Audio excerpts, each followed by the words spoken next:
जय परमेश्वर, जय परमेश्वर। हिंदू मुसलमान अंग्रेज भाइयों, इस बात को ख्याल करो और सोचो और समझो कि आज हिंदुस्तान में कुंभ का मेला जो भरता है, उस मेले में हजारों लोग मर जाते हैं। उसकी असली वजह क्या है? मैं साध अनूपदास महाराज की किताब जगत हितकारिणी पढ़ रहा हूँ, पेज नंबर 224।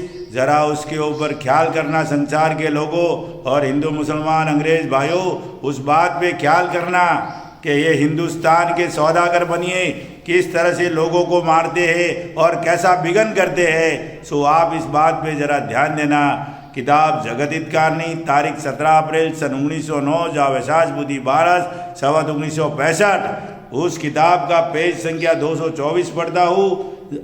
आधे से उसके ऊपर गौर करना और यह बात भी ख्याल करने के लायक है, बल्कि तुम संसार के लोग हमेशा देखते हो कि इन बनियों के मेले जहाँ जहाँ भरते हैं, तो इनके किसी मेलों में तुम संसार के लोगों ने कभी किसी तरह की बीमारी नहीं देखी होगी, ना सुनी होगी। यहाँ तक कि बनियों की जात की हजारों आदमी जमे होते हैं, परंतु किसी तरह का रोग बीमारी का वास्ता नहीं होता।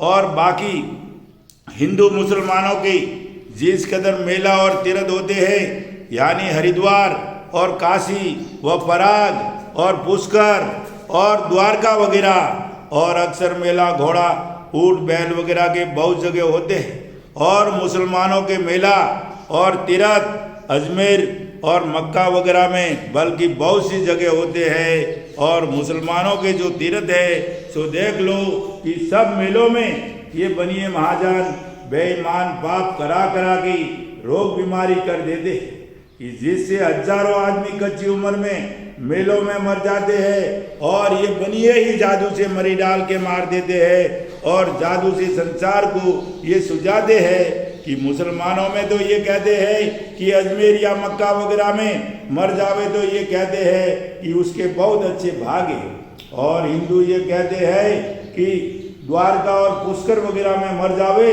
तो इससे बेहतर कोई बात नहीं है। तो तीर्थों की जगह मर जाने को अच्छा जानते हैं, तो संसार की बुद्धि फेर के ये बनिए जादू से ऐसा सुझाते हैं। तो संसार ये नहीं सोचता है कि तीर्थों की जगह जावे तो वह मालिक को याद करने जाते हैं।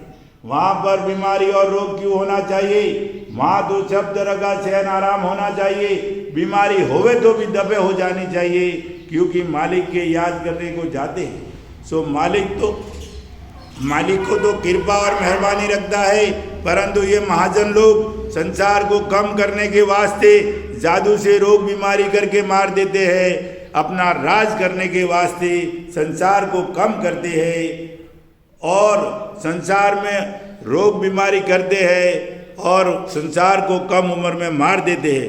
तो ये संसार के लोगों, इस बात को सोचो और साध अनूपदास महाराज लिखी किताब जगत हितकारिणी पढ़कर बंदोबस्त करो, तो कोई दुनिया में कच्ची उम्र में नहीं मरे। और आज जो आपदा विपदा घटना दुर्घटना और कच्ची उम्र में मरना, बारिश का न होना, भूकंप का आना, सब ये हिंदुस्तान के सौदागर बनियों के पाप से हो रहा है। और इसके गुनहगार हिंदुस्तान के सौदागर बनिए बेईमान लंका के ढेर है। और इसका जल्दी से जल्दी बंदोबस्त करो तो दुनिया में सतयुग हो जावे, अमन शांति हो जाए, किसी में खार एखार नहीं रहे। मेरे भाइयों, मेरी यही आपसे अर्ज है कि एक बार साध अनूपदास महाराज लिखी किताब जगत हितकारिणी पढ़कर बंदोबस्त करो तो दुनिया में अमन शांति कायम हो जाए। और संपर्क के लिए, पूरे विश्व के लिए संपर्क के लिए नंबर देता हूँ 8905653801। एक बार वापस बोलता हूँ 8905653801। पूरी दुनिया में अमन शांति लाने के लिए साध अनूपदास महाराज लिखी किताब पढ़कर मेरे भाइयों बंदोबस्त करो। और खास करके हिंदू मुसलमान और अंग्रेज भाइयों को ये अनूपदास जी महाराज की अर्ज है। जय परमेश्वर, जय परमेश्वर, जय परमेश्वर। सो इस बात को सोचो और समझो और ख्याल करो। सो इस बात का इंसाफ किया चाहिए, क्योंकि इंसाफ करने से खुद ब खुद मालूम हो जाएगा देवता लोगों। जय परमेश्वर।